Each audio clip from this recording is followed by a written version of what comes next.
Бәріңе қайырлы күн, құрметті көрермендер. Сіздермен бірге Крейдер. Мен бүгін сіздерге время экспирация уақытын қалай дәл табу керек екендігін үйрететін боламын. Сол үшін осы видеоны бастан аяқ соңына дейін көріңіздер. Керекті мағлұматтар өте көп ағайын. Бәріңе қайырлы күн ағайындар. Сіздермен бірге Крейдер. Бүгін мен сіздерге время экспирацияны алуды үйретем. Өзіміздің пайдамызға қарай. Время экспирация дегеніміз қазақша айтқанда экспирация уақыты дейді. Экспирация уақыты дегеніміз не? Белгіленген уақытта графиканың қайда қарай бағыт алуы. Белгіленген уақытта графиканың өзін-өзі көрсетуі да. Былай енді. Әрқашан время экспирацияны алатын кезде өткен шаққа бір қараймыз. Мысалға мына жерде керемет ситуация орындалып тұр. Мен сіздерге осыны пример ретінде көрсете салайын. Кешірім сұрайын. Время экспирацияны алар кезінде өткен шаққа бір қараймыз. Қазақта мақал бар ғой, өткен шаққа көз салмай болашақты біле алмайсың деп. Міне қараңыздар, идеальный ситуация, керемет мақал дәл түп үстінен кеп тұр. Мысалға, паттерндар осы уақыт арасында мен кірдім деп есептейін. Мына паттернның басы құрала бастаған кезде кірдім. Мына жерде уровень сопротивления мына жерге қойып алдым. Қойған кезде мен өткен шаққа бір қарадым. Қараған кезде уровень сопротивлениеге жеткен кезде паттерндар өз-өзін қалай көрсетті, мен соны қараймын. Мысалға, мына паттерндардың басы басталды. Бастала бастаған кезде мына паттерндарға қараймын. Мына паттерндардың уровень сопротивлениесінен откат импульс астына қарай төмен түсу үшін 10 минут жетіп тұрған мына жерде прекрасно көрініп тұр. Енді 10 минут жетеді. 10 минут не үшін жетіп тұр? Мына жерде мен 5 минуттық время экспирацияны ашып отырмын. 5 минуттық графиканы ашып отырмын. Сол үшін маған 10 минут жетеді. Бір свеча 5 минуттық свеча, мынау мысалы бір свеча 5 минуттық свеча. Өмірінің соңы 5 минутқа дейін. Сол үшін өткен шағыма бір қарадым, болашақта мысалға былай тігем. Осы жерден паттерн бастала бастаған кезде, уровень сопротивлениеге жақындаған кезде, осының қалған уақыты мысалға алатын болсақ, 2 минут немесе 3 минут қалды да осы паттернның бітуіне. 3 минут қалды деп ойлайық. Сөйтеміз да мына паттернның өмірінің соңы әлі құралған жоқ, бірақ 5 минут деп аламыз. Өйткені мен 5 минуттық графиканы ашып отырмын. Тағы да қайталап өтейін, міне графиканы ашып отырмын.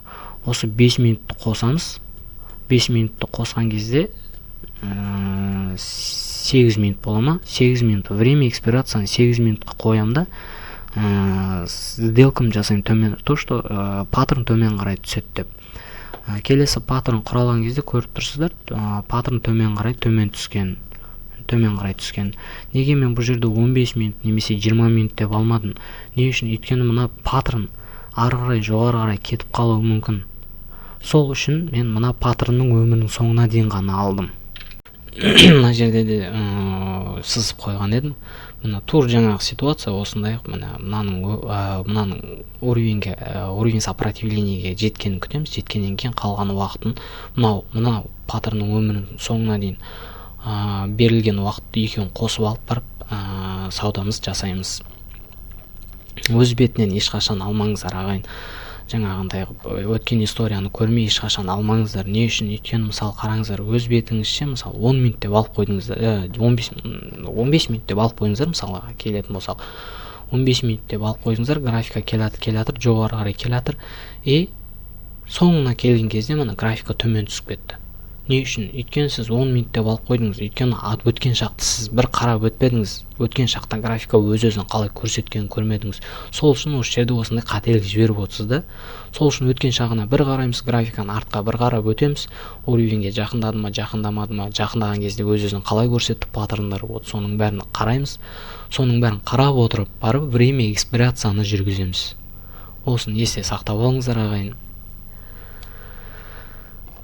Қайта практика жүргізе беріңіздер. Теория жағынан мен айта берем ағайын, тоқтамай шаршамай айта берем. Теория жағынан, практика жағынан өздеріңіз түсініңіздер. Кейбіреулер айтады да, біреуге подписканы сатып алып, лучше соның нелерін копировать етіп, көшіріп алып сауда жасай бермедік пе? Ағайын, олай да болады мысалға. Мен ондай талай қуларға кездескем. Подпискасын сатады 5.000-6.000 теңге. Оны үй ішіңнен аузынан жырып апарып бересің оларға. Айтады да өтірік бірдеңелерді бере салады. Не үшін? Ол жерде оның мақсаты сенің ақшаңды алып алу, и все болды. Басқа сіздерден ештеңе талап етпейді ол. өзінің міндетін толық атқармайды да. Сол үшін өзің білгеніңе ештеңе жетпейді ағайындар. Қолыңдағы дүниеңді тартып алса да миыңдағын тартып аламайды. Сол үшін осы практиканы жүргіземіз. Интернеттен де ақша табуға болады, мен сіздерге айтайын, осылай табуға болады. Өз басым осымен біраз таптым енді, Құдайға шүкір. Только шыдамдылық, практика, шыдам. Ең бірінші жаңағыдай асықпаған арбамен қоян алады дейді ағайын. Сол үшін асықпаймыз, бұл графиканы, анализді жақсылап жүргіземіз. Бірте-бірте болады, сөйтіп бәрі бірден бола салмайды ағайын. Мен де 2 жыл бұрын сіздер сияқты жаңағыдай шыдамсыз болғам. Түсіне келе өзі бірте-бірте үйрене береді екенсің. Келесі сабақта скальпинг деген не бар? Жаңағыдай сабағымның келесі сабақта скальпинг деген сабақ өтеміз. Скальпингтің өзінде закономерность, жаңағыдай қағидалар, заңдылықтары бар, соны айтып түсіндіретін боламын. Сол үшін каналға подписка жасап, лайк басып, репост жасап, каналға поддержка беріп жүріңіздер. Сіздермен болған Крейдер. Келесі сабаққа дейін көріскенше.